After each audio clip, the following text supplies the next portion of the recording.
I'm going to share my presentation screen.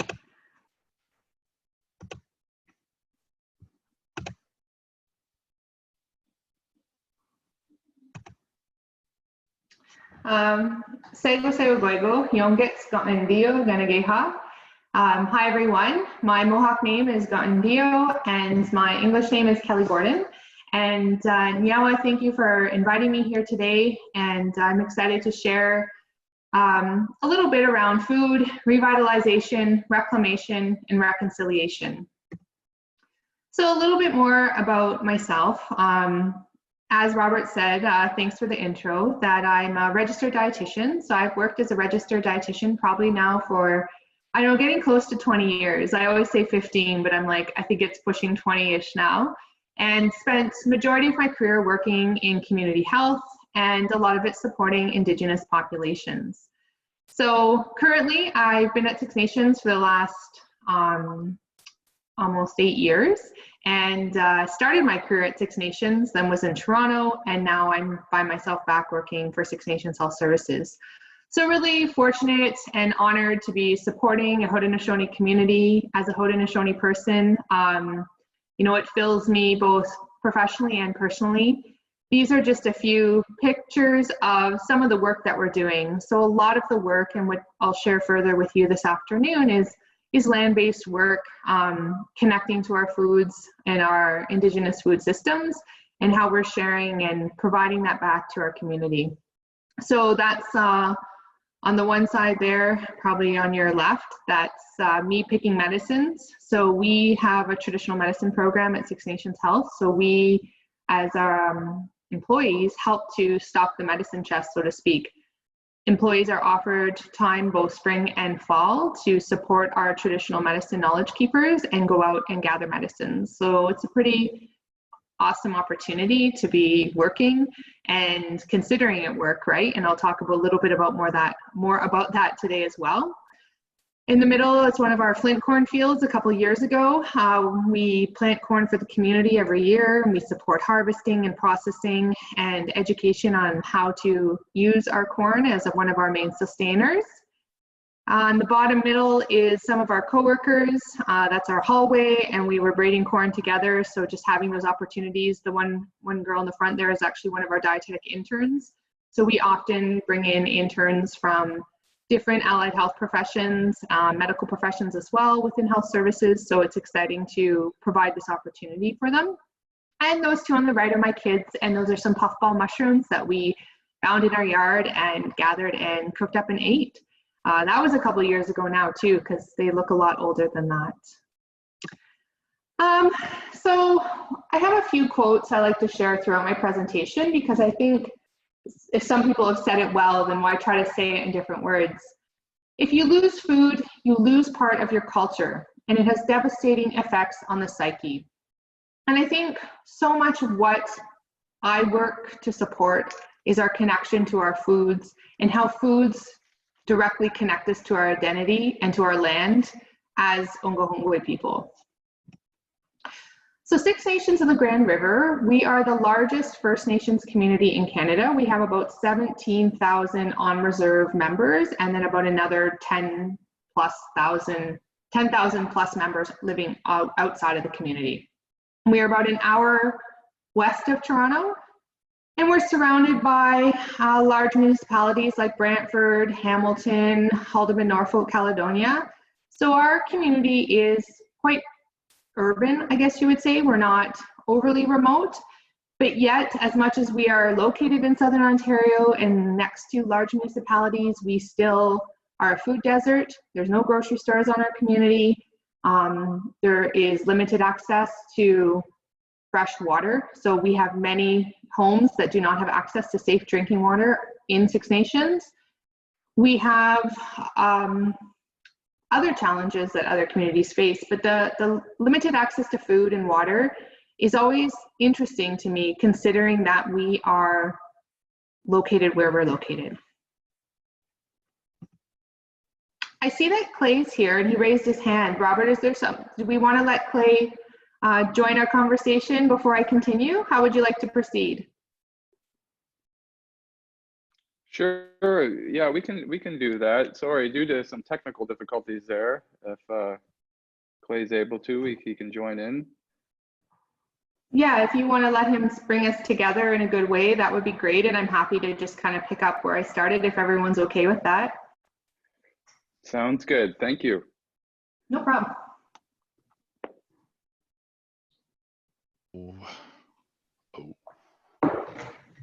Hello. Clay, are you okay with that? Yeah, I am. That was my mistake putting my hand up. I was just fiddling around. I apologize for that.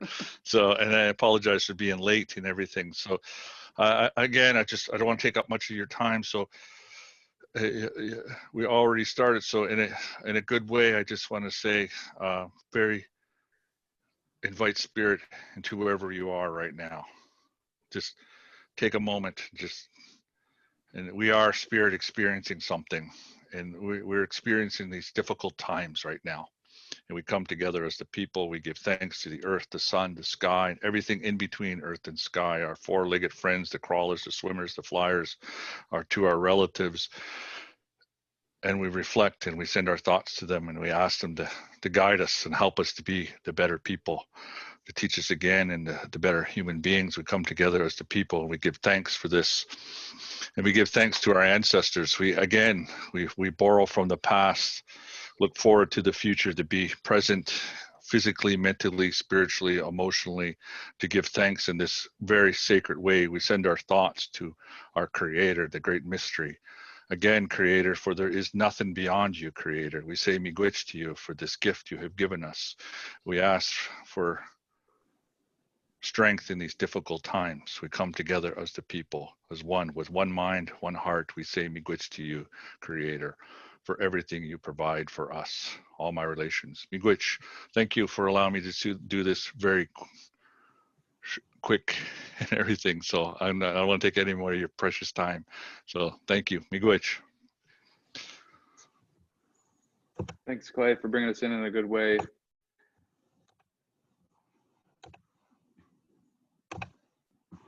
All right, miigwech, Kanyen'keha. I'm happy you could make it, and it's always awesome to hear those words, right? Just to, move into the rest of our conversation. And, to me, it just always lifts my spirit a bit, right? Like I feel it, and as much as we are in challenging times, I think it's always so important to start with bringing our minds and our thoughts together. So miigwech, for offering that.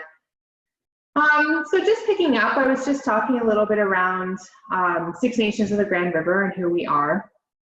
And I work for Six Nations Health Services. My dad is a member of Kanyen'keha, and my mom is Irish and French ancestry. So I come from a mixed background.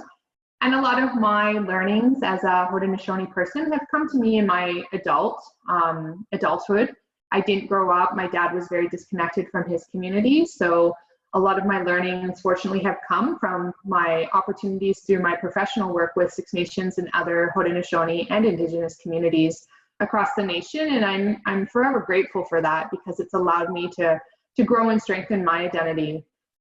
And I think one thing when we talk about identity within Indigenous peoples, and one thing I always speak to different audiences, and again, with not being able to see you or be present with the audience today, I'm not sure where you're all coming from. But one thing I like to speak to is the diversity that exists within our nations. So there is so much diversity within nations, First Nations, Inuit and Métis, Indigenous groups across our country. And I think it's so important for us to become more aware of whose land we exist on, who are the original stewards of the land that we live on today. And as you can see from this map, it does show so many colors and such diversity that exists. And I think it's the responsibility of all of us to really understand whose land it is that we exist on.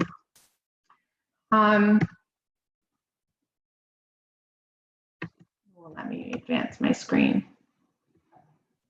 Hold on. Oh, there we go.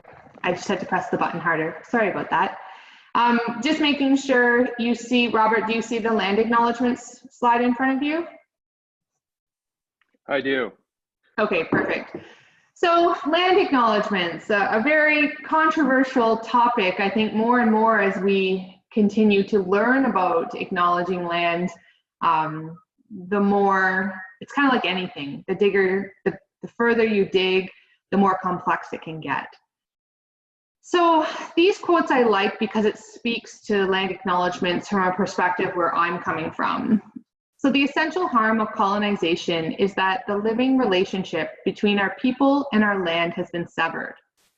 The way to fight colonization is by reculturing yourself and by recentering yourself in your home, in your homeland.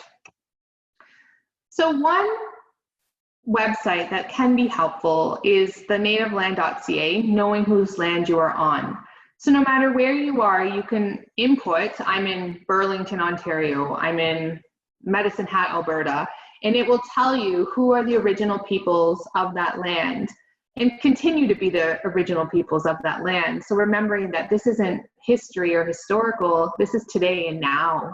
Indigenous people were here and we're present, and this is a great way and a great starting point how we can start to better dissect colonization and understand the land that we exist on.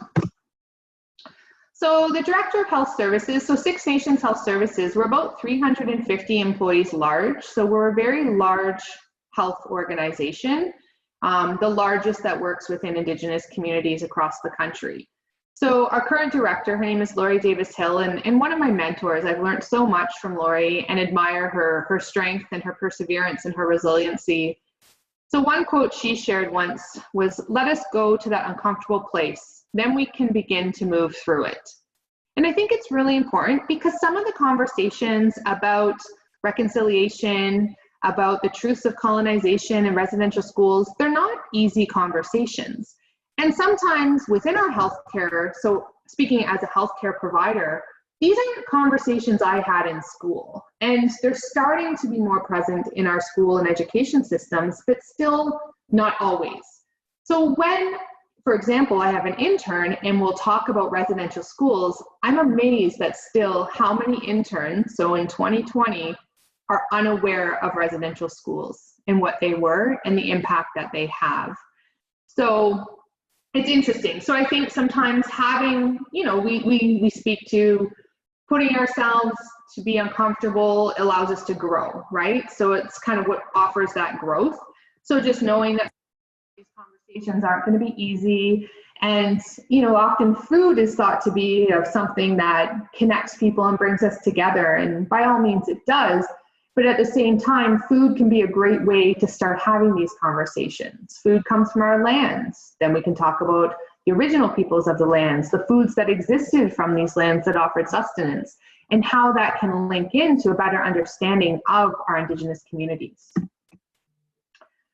So as I just mentioned, residential schools, I'll speak briefly to the report on the Truth and Reconciliation Commission of Canada, so the TRC, and hope that many of you are familiar with this document, but understand that not everyone is still aware of the TRC and the work that was done.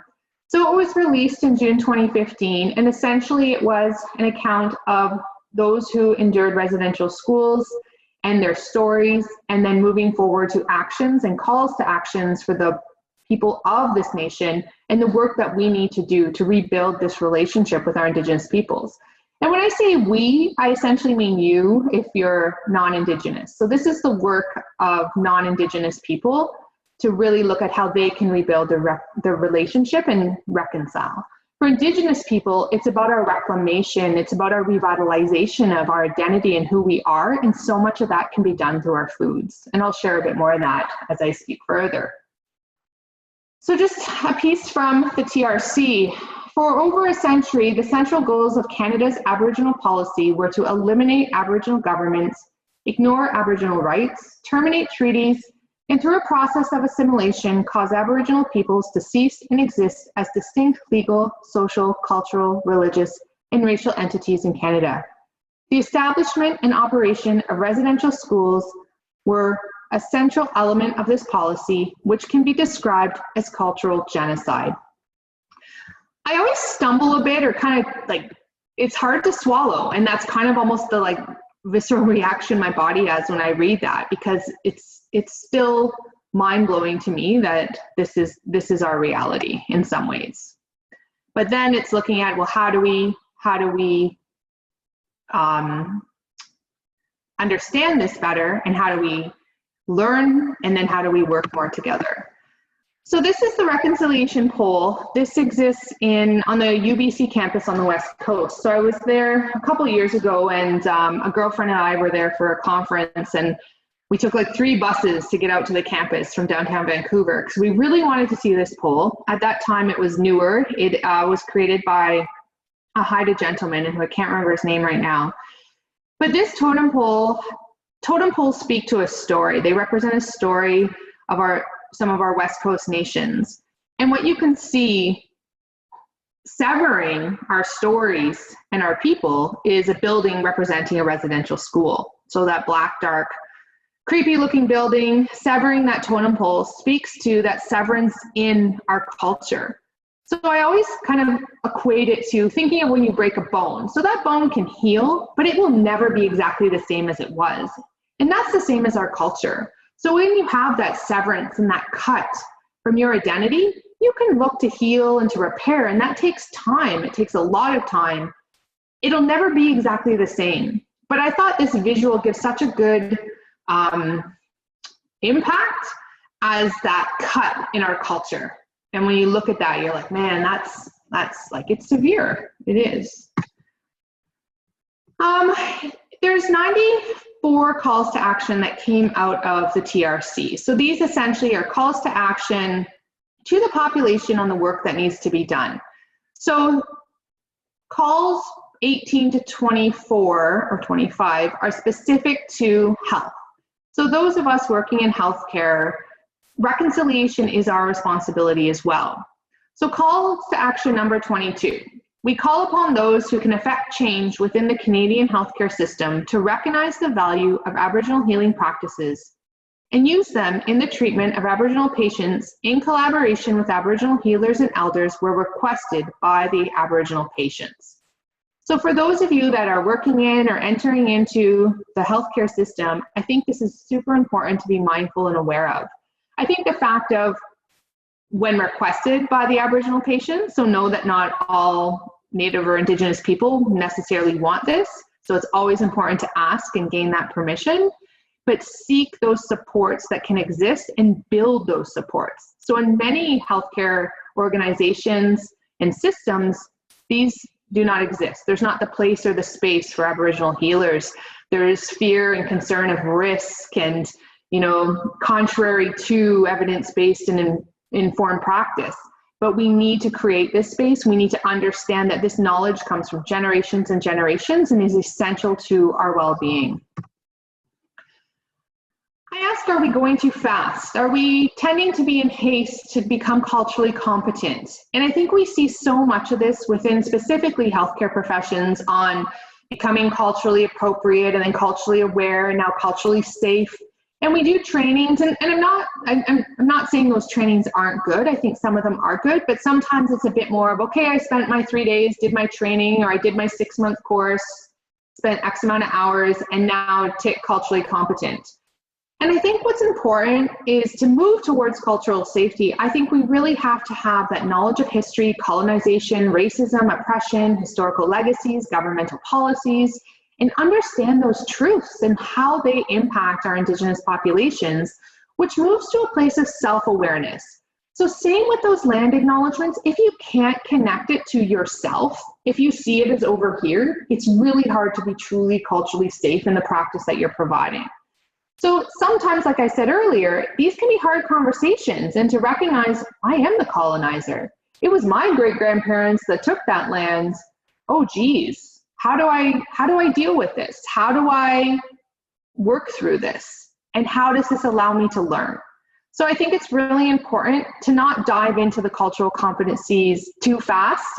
I think they're important tools that can support, but that piece of self-awareness I think is essential. So linking it back to yourself and your experiences and your learnings. And sometimes those learnings, like I've heard from some of my interns over the years, I never knew, no one ever told me, and that's okay. But now you're learning, right? So what work do you need to do to continue learning? So I think when we talk about reconciliation, there's so many different meanings it has to different people. So over conversations I've had over past years, some of the words I've heard is awakening, a cultural revival. It's a reclamation for Indigenous peoples. It's the work needed of the settler populations.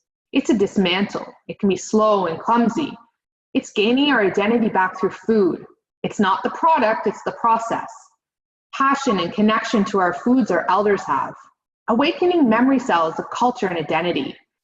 So you can see it can mean so many different things to every different person. And again, that's part of the process. So I'd ask you all just to think about, what is reconciliation? When you hear that word, what does it mean to you? Because I think, again, it's become a very common term in some of our, especially those of you that are working in governmental agencies, we talk about reconciliation a lot. What does it actually mean to you, though? So social determinants of health may be something many of you are familiar with: education, food security, income. But I ask you to also consider Indigenous determinants of health. So factors that impact our health as Indigenous people: colonization, self-determination, connection to our land. Those are all things that are so important in promoting well-being within our communities. So if you're in a position where you're working and supporting our communities to prompt and promote wellness, how do you include this or address these things, colonization, self-determination, and connection to land, in the work that you're doing? So I'm going to go into a few examples now of things that we're doing specifically in Six Nations. So with Six Nations Health Services, we have a Haudenosaunee wellness model. So that's that turtle image you see on the screen there. It's in Gayakono or Cayuga language. And this wellness model reflects a trauma-informed approach to care where we meet our clients' need where they are, we develop relationships, we listen to stories, and we work together to guide them along their wellness journey. So it's not about what I think they need to control their diabetes or have improved blood pressure. It's about what they need and how they can direct their care. We're meeting them where they're at. We're aware and acknowledging the traumas that have existed in this person's history, and we're working together in a collaborative way. So that's what this model essentially is representing. And those turtle paws and feet, I don't know if you call turtles feet, hands, paws, but essentially they're drawing from Dr. Martin Broken Legs theories around connection. So it's looking at a sense of generosity, interdependence, being able to really guide and direct your healthcare, and then how you can also give out to others, and that piece of generosity and what that can look like. Tabitha Martins is an academic out of the province of Manitoba, and I've heard Tabitha speak many times and always learn something new from her, and I think this quote speaks to that exactly. Every day, my understanding of Indigenous food sovereignty changes, deepens, and grows. The more time I spend on the land, the more I see connections between my past, present, and future Indigenous food systems. And I think we're seeing such a dramatic shift to land-based healing, land-based learning, land-based, especially now during COVID, we're able to actually be outside. It's sometimes the only way we can actually be engaging right now. And that connection of land to our land and what that connection brings. Usually when I do these, it's in person because I speak a lot about food and I love to bring food and share and offer food, because I think that's, even if that's what the person remembers, oh, that lady came and she talked about something, but we ate white corn and I've never had that before. And that nourishes and feeds the spirit in ways that maybe we don't know how or what we need, but it can offer that in ways to sink in and to hopefully offer something that resonates. So this is just a photo shot of our white corn growing in the fields. One of our community members, Julie, doing a corn braid. So you braid the corn and you have to let it dry before you can process it, or you can use it for seed for growing corn the following season. That's a picture of me lying the corn. So L-Y-E. You boil the corn kernel after it's dry with hardwood ash. So you burn a hardwood tree and you collect the ashes, you take the corn and you boil them together and it turns this crazy vibrant orange. But that combination somehow allows that shell to soften, the corn expands, and then you have a product called live corn, and it's much more malleable. You can eat it. It's not hard like a hard corn kernel that's been dried. And there's an example, we have it mixed with some blueberries and probably a touch of maple syrup. Often we'll use it in soup or in other foods. So we're really looking at how do we use more of our foods original from Haudenosaunee territory in the programming, in the work, in our food service, within the community and beyond. So I'm sad I don't have live corn and berries to offer you all today, but if we're ever able to do this again in the future, I will definitely bring some sort of food for sharing. But hopefully that story, you know, you felt it a bit maybe. So I'm going to talk a little bit more about some of the specific programming that we do. So Healthy Roots was a community initiative essentially to increase community and individual well-being by encouraging Six Nations community members to incorporate more Haudenosaunee foods and activities into their daily lives. Healthy Roots envisions a more sustainable, self-sufficient community like that of our ancestors who enjoyed a communal and cooperative lifestyle. So essentially, I just want to make sure, okay, so essentially with Healthy Roots, it was a community collaborative with our local newspaper, Guko Ongoi, so a community not-for-profit, health services, and a few other community agencies. And we did like a launch in January. You know, a lot of times in January, people want to, you know, get healthy or lose weight or whatever. So instead of doing originally like a Biggest Loser or something, we decided to do a Healthy Roots challenge. So we had 4 community members identify that they would be very public on their experience for 3 months, where they aimed to eat foods specific to Turtle Island. So foods that existed in North America, pre-colonization, pre-settler, and they would eat those foods.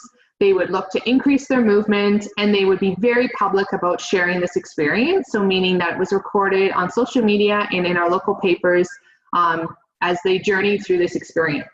So in the end of it, tremendous change. So decreased medication, improved relationships, better control of blood sugars, weight loss if they wanted weight loss, performance endurance, because one of them was a lacrosse athlete, so he didn't want to lose weight, but he wanted to get faster and quicker on the field. Everything that, like, it was just crazy, and the connection to culture, right? So someone started learning Kanyen'keha language. Like, it was just amazing to see the impact of changing your food. So from that, our committee grew, and we decided, hey, instead of just doing foods of Turtle Island, like, let's do Haudenosaunee specific foods. And it was a great opportunity to really kind of hone in on foods of our original territory and the foods of our ancestors, and how it spoke more to the Haudenosaunee communities as to, you know, these are foods like my ancestors ate, like, and people felt that, right? They felt that spirit in that food when they ate it, and it fed them in different ways. And you know, Robert was talking earlier when we joined on about someone he knew who had been part of the study, and like she said, she's like, it just fed my spirit, right? She's like, I could feel it in such a different way, and it nourished or offered a different sort of satiety. So this list in front of you is essentially a list of foods that we had different community members prepare to be a resource of foods that were original to Haudenosaunee. A lot of them are foods you can't buy at the grocery store. Most of them you have to harvest and hunt and gather and grow. Some are very even hard to find nowadays, but it was an interesting resource to really look at those foods that were original to our community. So after that, I'm just gonna go back. So after this one, we had 9 people. So first year, 4 people. The next January, we did it again because the community was like, do that again, that was so cool. And they liked watching people's successes and the learnings that came from it.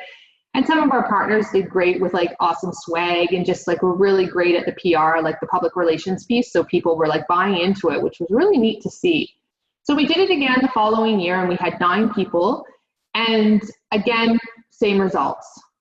So at the end of this session, and we usually would do community sessions, large-scale community events, so showcasing these foods, hearing stories and testimonials from the participants of the challenges. And we'd have 300-400 people coming to these events, which was mind-blowing again, because if we did a, you know, healthy eating to prevent diabetes, like community dinner, you get like 8 people. But this somehow, like, people were into, and I think so much because it was that connection to who they were as Haudenosaunee, to their roots, right? And it brought people out who, you know, it wasn't posed as a like health, even though the word healthy is in the title, it wasn't perceived. And again, because of the diverse community partners, I think it allowed different engagement opportunities from community as well. So after that, we started talking. So one of the participants in the second challenge was our Director of Health, Lori Davis-Hill, who I mentioned previously. So she was in a meeting with a research partner at McMaster University, and she was telling her about this experience.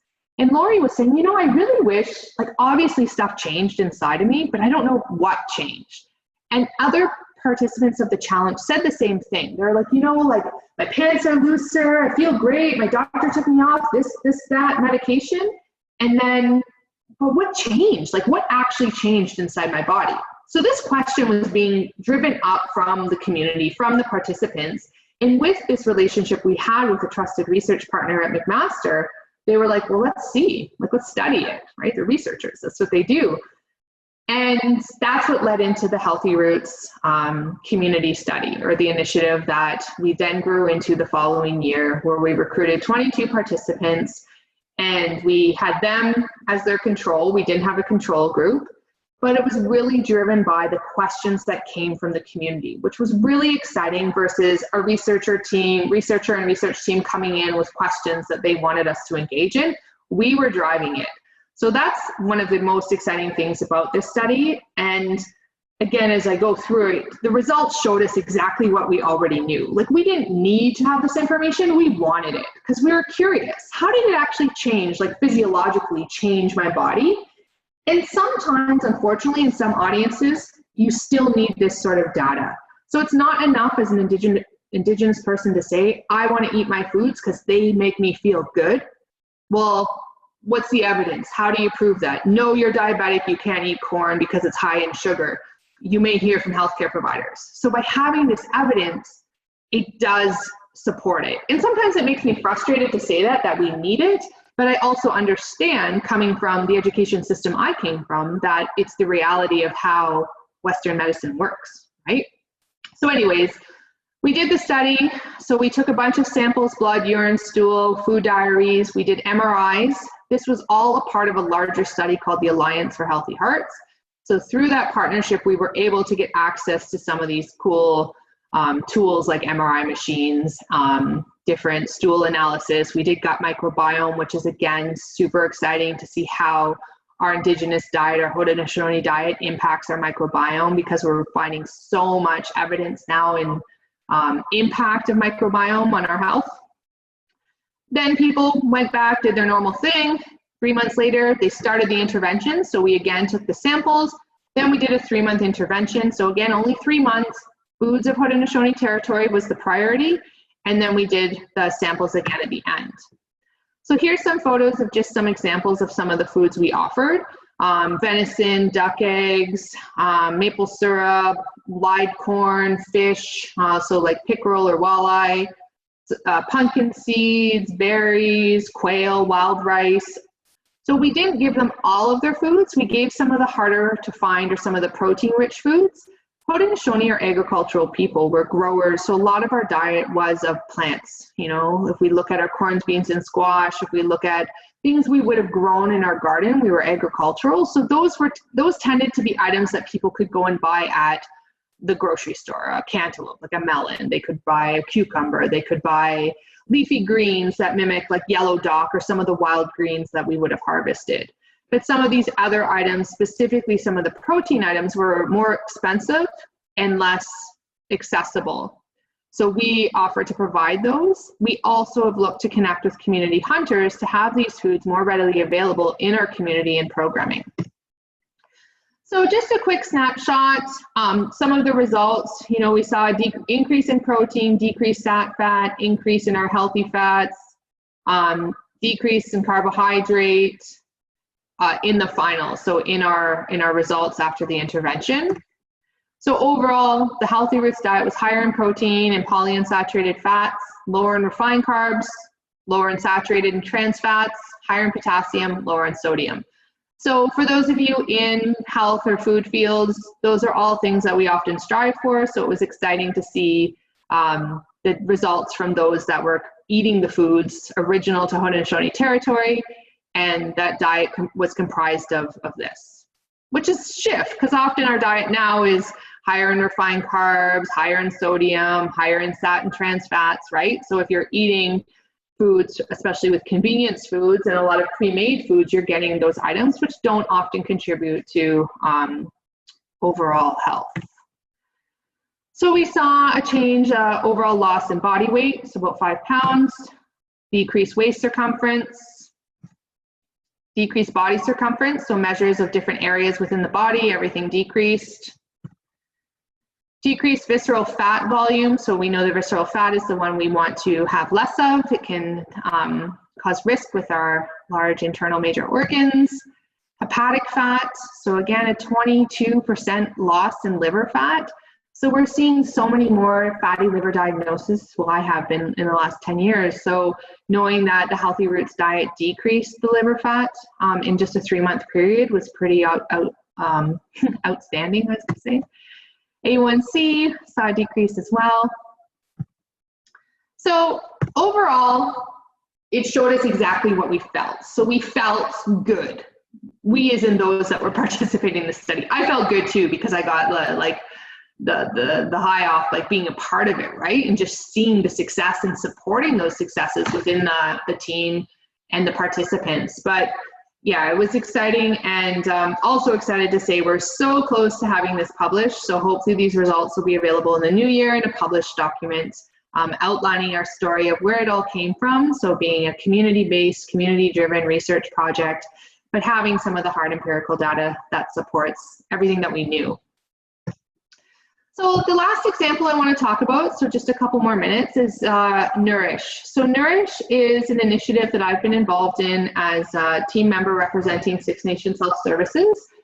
And Nourish has been around since 2017 and essentially is looking at nationally impacting and improving food and healthcare systems. So we know hospital food stinks. Like, you hear it all the time. I go there, why would they feed me this if I'm here to get well? So the original innovator cohort, so there was 26 innovators across Canada, so people working in food service, healthcare, municipal government, all sorts of different sectors, came together, and we looked to tackle this wicked problem, right? So how do we move forward? And one of the biggest roles I had in Nourish was looking at the traditional food project team. So looking at increased accessibility to our Indigenous foods in healthcare settings, because still today, if you try to bring in moose meat for your sick grandpa in a hospital in northern Saskatchewan, you still often have to hide it. You have to lie, you have to sneak it, because they will say that food is no good. Was it inspected? Oh, they can't have that, even though that's what they've been sustaining off for majority of their life. So we recognize, like, that's the institutionalized racism that exists in our healthcare system. But how do we move forward with impacting policy? How do we promote change? How do we increase education and awareness so we can gain access to our foods, knowing that these are the things that nourish us the most, that they promote our wellness in our thickest times, I guess. So with Nourish, that was one of the largest projects that I was involved in over the multi-year journey. And they recently, actually just yesterday, we're launching our second phase of Nourish. So we are currently seeking Nourish collaborators and partners. So if it's something that sounds interesting to you, please check out Nourish on their website. And within our traditional food project team, who are pictured here, we are continuing to work on launching a campaign in the new year to, again, look at increasing the awareness of our traditional foods and how they are essential to have them accessible to our clients in these healthcare settings.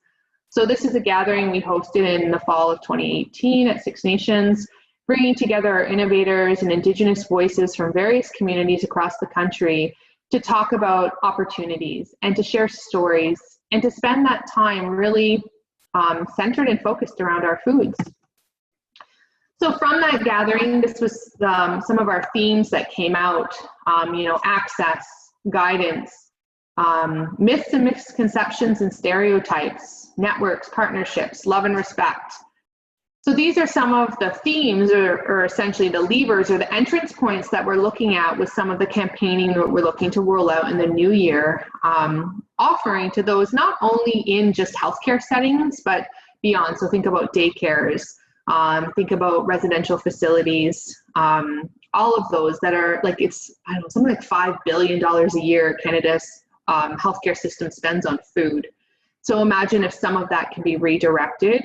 And when we're looking at sustainability, environmental impact, so much of that comes just naturally into how we regard and relate to food. And if we can help and support and influence and guide how we proceed within our food systems, there's so much to be taught.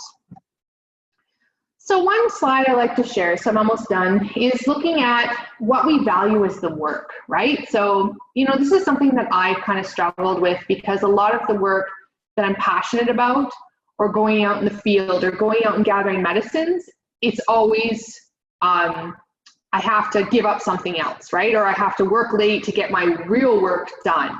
And it's how we perceive that and how we've been trained and programmed and essentially colonized to not regard the important work as true work within our time and how we make space and make room for that. So sitting and spending time with elders, that's work. Suspending judgment is the work. Listening is the work. Being out on the land is the work. Eating and sharing food is the work. Insights to share from the journey, speaking to the process is the work. The knowledge you grow is the work.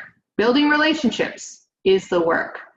And again, I put back to the audience, what else? What are other things that you maybe aren't part of your day-to-day or your work plan, or those things you always have to kind of do on the side of your desk or in compromise of something else because they're not necessarily in the structure that exists specifically within healthcare to allow us the space and the time. And I would agree that it's improving. I think it's definitely shifting, but there's a bigger shift needed. So this is a video. It talks a lot about some of the work we did in Nourish, specifically a project out of the Meadow Yawin Sioux Lookout Hospital and patient access to traditional food.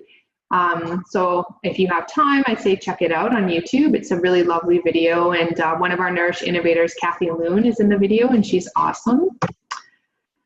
So I just want to end with a quote and then a final thought.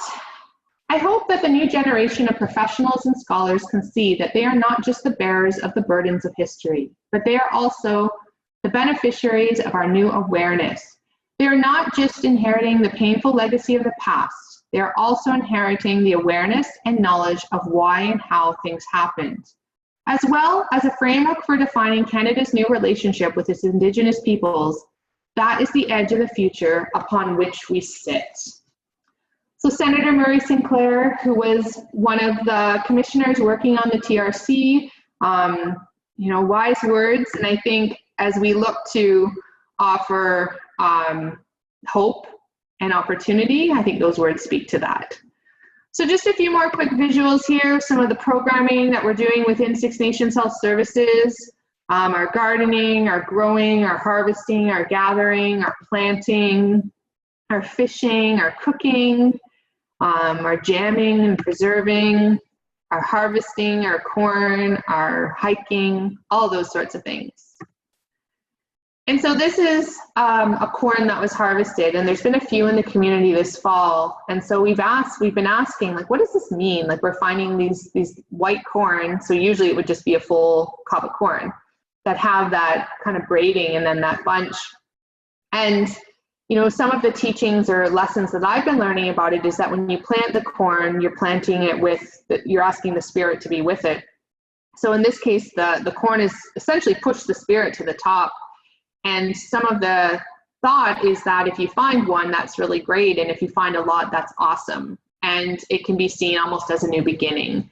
And I think with COVID and pandemic burnout, which I'm sure many on the call are facing right now, and the reality of the challenges that exist today, this to me offers hope, and it offers energy, and it motivates me to persevere, and it reminds me of the resiliency that exists within our populations. And that messaging is through food. And I think that's, you know, the opportunity that exists from food and the story it can tell, the connections it can offer, you know, are so endless. So, you know, I just thought it was a cool image and I wanted to share it with you guys. So back to the audience. So an opportunity for responsibilities back to you all. Understand the importance of building relationships, forming partnerships, acknowledge our past, read and become familiar with the TRC, and understand the impact of intergenerational historical traumas. Looking at addressing, or how do you address Indigenous determinants of health, colonization, self-determination, connection to land. Recognize and respect the land you are on. Learn about which foods originate from that land. It's a great starting point. So what are the foods original to where you are today? And then who ate those foods? Who grew those foods, right? Who did those foods nourish? Make interactions tangible and tactile when you talk about food, if you can. I know we're much disconnected with virtual settings these days, but trying to make it part of the conversation. And that's what I mentioned. I love to include food because it sits with people. It carries something. And challenge yourself to think differently. Think outside the Western biomedical model of healthcare. Think differently. And my last slide of the day is just a final quote from the great Winona LaDuke. That is how we consider food. Food has culture, it has history, it has story, it has relationships. Winona LaDuke. All right, that's all in the hour, everyone. I hope, it's hard to say if you're all still listening. I hope so. But yeah. Yeah, Kelly, what an amazing presentation. There's so much I can comment on, but we're left with a few minutes. Just a great presentation on our relationship to food. Thanks for sharing all your work you're doing with Healthy Roots and Nourish, and I definitely love to carry on the conversation. So thank you. We do have a couple minutes left, so we can take some questions here. Our first one, how do you handle conversations with patients when their understanding of health is very different and may be in conflict to our conventional scientific understanding? Do you tell them they are wrong? Do you meet them halfway? So I think for me, I would let them lead it. So, you know, I think there's always so much risk in right and wrong. And in food and nutrition, which is my area of expertise and knowledge, it's a bit different, and there might be a little bit more leeway than in some of the other medical and allied health professions. But I think if you want to build and grow that relationship with that patient, you have to let them build that trust with you. I think with Indigenous patients specifically, there's such a mistrust in healthcare systems because of how we've been treated and because we've been told we are wrong. So people hide the fact they're using traditional medicines because they were told they're wrong. People hide the fact they're eating traditional foods in hospital because they're told they're not good. So I think we really have to shift that narrative and that dialogue and let that patient lead and guide that conversation so you can start building and establishing a trusting relationship. Once you feel that you've had somewhat of a trust built with that client, then you can start to navigate some of the more difficult pieces of that. So if they're doing something that could put them at harm or at risk from your knowledge base, try to understand it from their perspective. So understanding, you know, why, or the information, like, so what do they want to tell you about it, and then go from there. But I definitely wouldn't, I try to veer from the, I wouldn't recommend that, or my schooling told me that you should do this and not that, because if you do that, you're going to shut it down and likely lose that opportunity to build that relation with that patient. And in some situations, so with patient-doctor situations, it's different because patients need a doctor, right? So with a dietitian, there's other dietitians, or they don't need to come to us. It's not always essential. But with a physician, it's harder to navigate because the patient feel, well, the doctor said, so I have to do that. Or, you know, I need a doctor because I'm sick. So what am I supposed to say? So how do you best navigate that situation? It's a hard question right off the Great. Thank you. We have time for maybe one more quick question. My apologies if we didn't get to everybody, but we'll do our best. So what specific barriers may exist for urban Indigenous peoples for accessing their traditional foods?